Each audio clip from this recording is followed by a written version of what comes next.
Hi പ്രിയപ്പെട്ട അമ്മമാരെ, നമ്മൾ 21 ദിവസം പിന്നിട്ട് ഇന്ന് 22-ാം ദിവസത്തിലേക്ക് കടക്കുകയാണ്.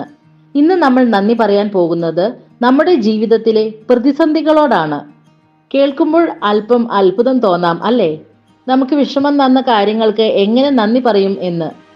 പക്ഷേ ഒന്ന് ആലോചിച്ചു നോക്കൂ, ജീവിതത്തിൽ നമ്മൾ നേരിട്ട ഓരോ കഠിനമായ സാഹചര്യവുമാണ് ഇന്ന് നമ്മളെ ഇത്രയും കരുത്തുള്ളവരാക്കി മാറ്റിയത്. കരിയറിലെ ഇടവേളയാകാം, പ്രിയപ്പെട്ടവരുടെ വേർപാടാകാം, ആരോഗ്യ പ്രശ്നങ്ങളാകാം, ഇവയെല്ലാം നമ്മളെ തളർത്താൻ വന്നവരാണെന്ന് നമുക്ക് തോന്നും. എന്നാൽ സത്യത്തിൽ നമ്മളിലെ ക്ഷമയെയും സഹനശക്തിയെയും തിരിച്ചറിവിനെയും പുറത്തെടുത്തത് ഈ ബുദ്ധിമുട്ടുകളാണ്. ഇന്ന് ഞാൻ ഇത്രയും ധൈര്യത്തോടെ നിങ്ങളുടെ മുന്നിൽ നിൽക്കുന്നുണ്ടെങ്കിൽ അതിന് കാരണം ഞാൻ കടന്നു പോന്ന വഴികളാണ്. അതുകൊണ്ട് ഇന്ന് നിങ്ങളെ തളർത്താൻ നോക്കിയ, എന്നാൽ നിങ്ങളെ കൂടുതൽ ശക്തയാക്കിയ ആ ഒരു വലിയ പ്രതിസന്ധിയെ ഓർത്ത് നന്ദി പറയൂ.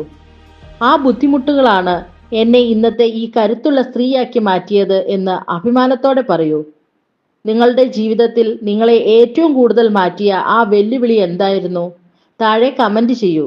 നമ്മുടെ ഓരോ വീഴ്ചയും ഒരു തിരിച്ചുവരവിനുള്ള തയ്യാറെടുപ്പാണ്. നാളെ കാണാം. താങ്ക്